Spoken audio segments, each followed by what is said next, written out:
For most of modern history, humans have believed that progress moves upward, taller buildings, higher mountains conquered, cities reaching for the sky. Civilization, in our minds, rises. But what if that belief is dangerously incomplete? What if, thousands of years ago, some of the most advanced human communities on Earth did the exact opposite?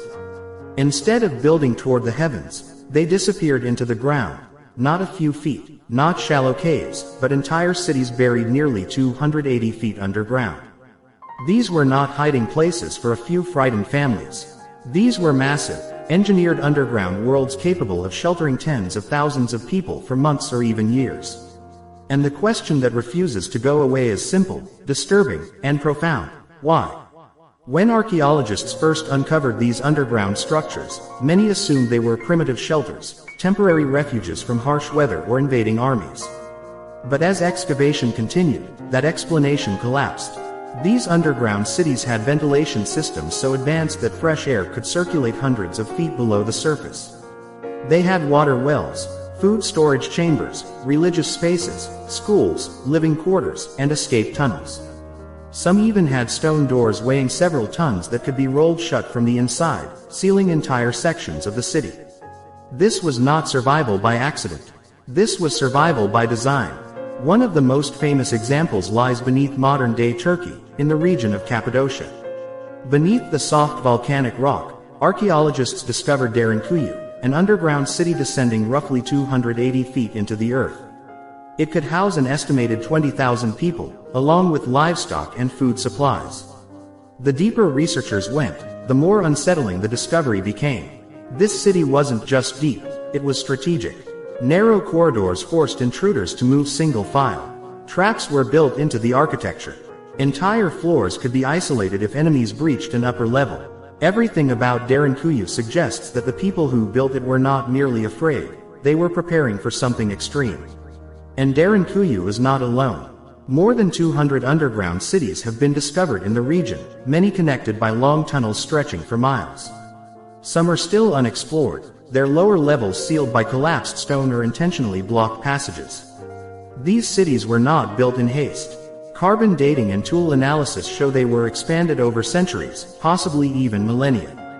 Generation after generation continued digging deeper, reinforcing walls, improving ventilation, perfecting systems that modern engineers still struggle to fully understand. That raises a chilling thought. Whatever danger drove humans underground did not last for a few years. It lasted long enough to shape entire civilizations. The mainstream explanation is invasion. Ancient texts describe waves of raiders, warlike tribes, and collapsing empires. Going underground would offer protection. But this theory quickly shows cracks. Armies move on, empires fall, threats fade. Yet these underground cities were maintained, expanded, and used repeatedly over long periods. Some tunnels show signs of reopening centuries apart. If enemies were the only reason, why didn't people abandon these places once peace returned? Why keep improving a city no one supposedly wanted to live in? Another explanation points to climate. Ancient Earth experienced dramatic environmental changes, ice ages, mega droughts, volcanic winters. Living underground offers stable temperatures, protection from storms, and insulation from surface chaos. This theory makes sense, but again, it doesn't fully explain the depth. Why 280 feet? Shallow underground shelters could provide the same temperature stability. The deeper you go, the more difficult construction becomes. More risk, more effort, more engineering knowledge required. Ancient humans didn't dig that deep unless the surface itself had become fundamentally unsafe. And then there is the theory that most people are uncomfortable even considering. What if ancient humans weren't hiding from each other? What if they were hiding from the sky?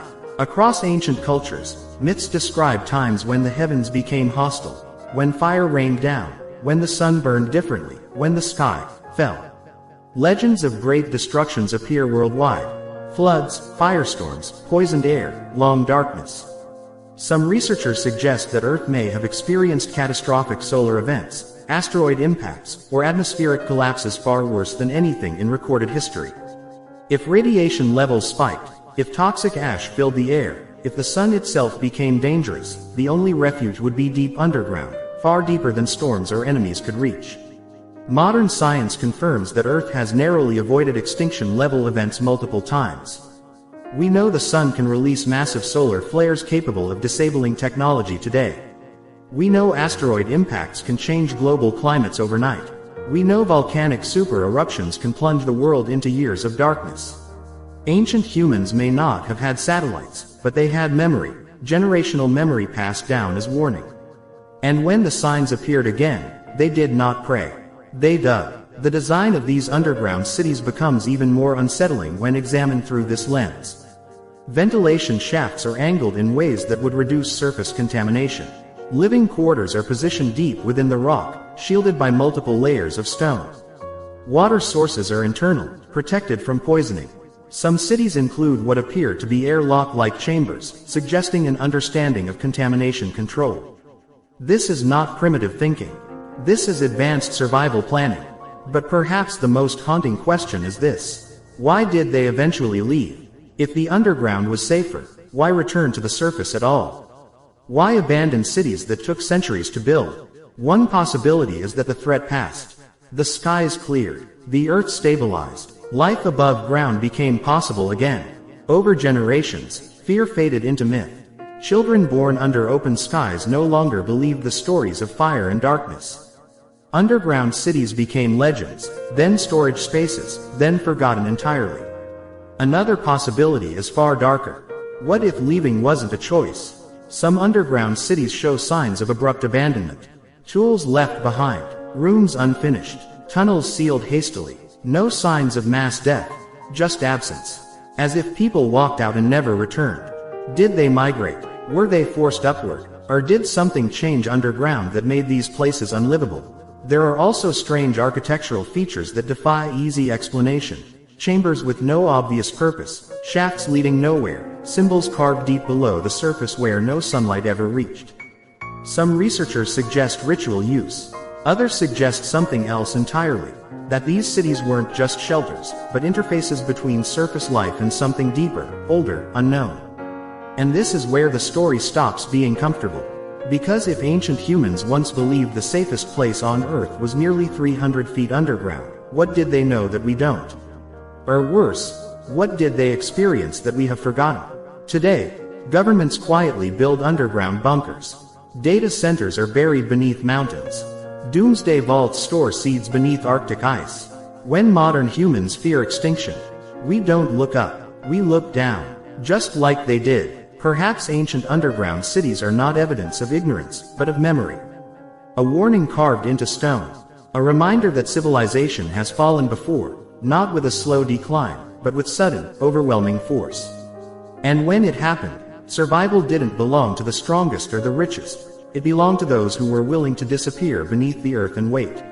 So the next time you stand on solid ground, feeling safe beneath open skies, remember this. Humanity has already chosen the underground once. And if history repeats itself, we may choose it again.